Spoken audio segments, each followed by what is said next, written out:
Performa gemilang penjaga gawang Persib Bandung, Teja Paku Alam, kembali menjadi sorotan. Dalam beberapa pertandingan terakhir, kiper kelahiran Padang itu tampil luar biasa dan menjadi salah satu kunci kokohnya lini pertahanan Pangeran Biru. Penampilan puncaknya terjadi saat Persib menaklukkan Bali United dengan skor tipis 1-0 di Stadion Kapten Iwayan Dita. Pada laga tersebut, Teja melakukan 4 penyelamatan penting yang memastikan gawang Persib tetap aman hingga peluit akhir dibunyikan. Tidak hanya itu, catatan impresif terus berlanjut dengan 5 pertandingan beruntun tanpa kebobolan. Hal ini mendapatkan apresiasi besar dari sang pelatih kiper Mario Josic, yang mengaku bangga dengan konsistensi anak asuhnya tersebut. Teja menunjukkan kinerja yang luar biasa selama ini. Dia pribadi yang rendah hati dan mampu menampilkan performa yang konsisten. Itu membuat saya sangat mudah untuk bekerja sama dan berkolaborasi dengannya. Josic menilai sikap rendah hati dan keinginan Teja untuk terus belajar menjadi faktor penting di balik penampilan stabilnya. Ia pun berharap sang penjaga gawang bisa mempertahankan performa cemerlang ini sepanjang musim. Ia tidak pernah berhenti untuk meningkatkan kemampuan diri, selalu ingin terus belajar dan belajar lagi agar lebih baik. Saya sangat bangga dan puas dengan Teja, tuntasnya.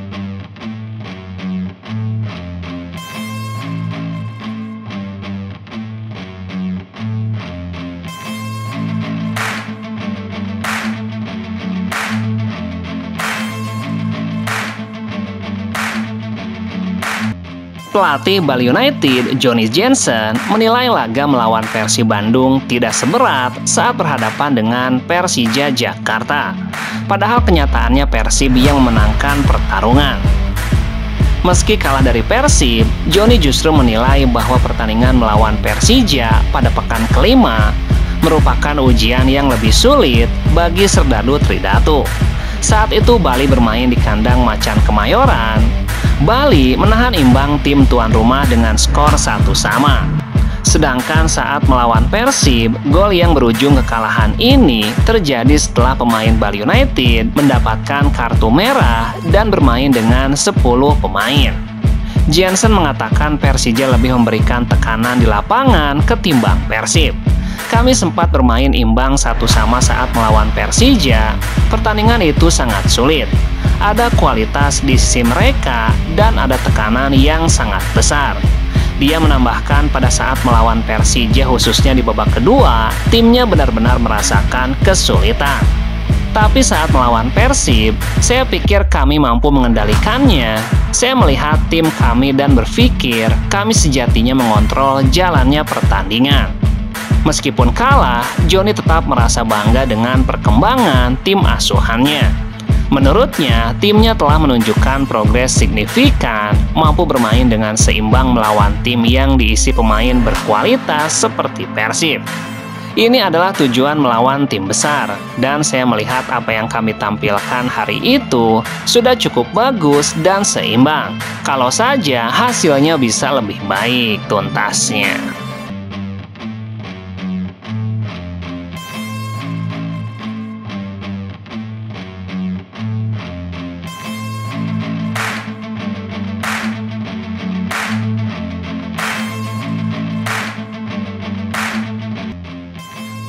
Pelatih Persib Bandung, Boyan Hodak, menjadi pelatih pertama yang mampu memberikan kemenangan untuk Persib di kandang Bali United sejak kedua tim bertemu pada 2017.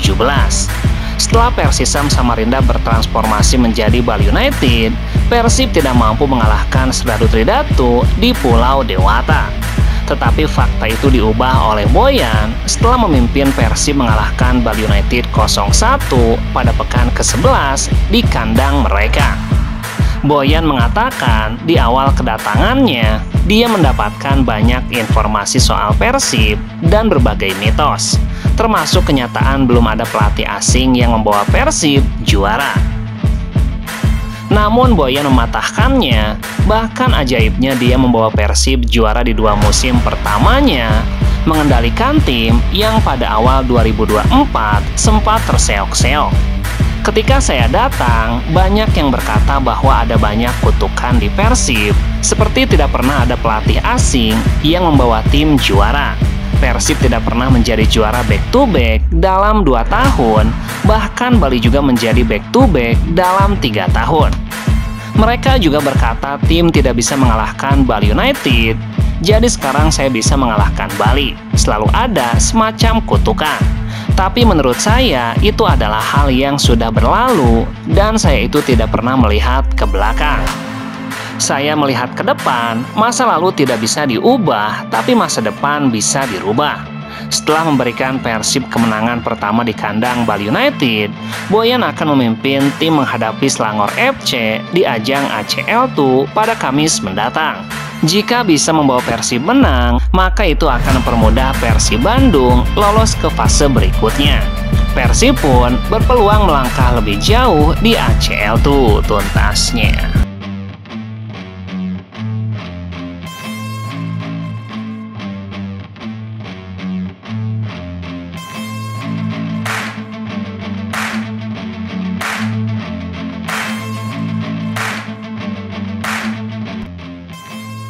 Persib Bandung menegaskan komitmennya terhadap keberlanjutan dan tanggung jawab lingkungan melalui kerjasama dengan Jubelo, mitra pengelola sampah ramah lingkungan.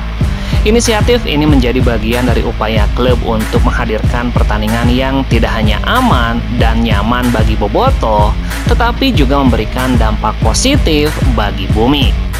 Dalam 4 pertandingan kandang terakhir di Stadion GBLA, program ini berhasil mengumpulkan dan mengelola lebih dari 8 ton sampah secara bertanggung jawab pada laga kontra Lion City hingga saat menghadapi Selangor FC.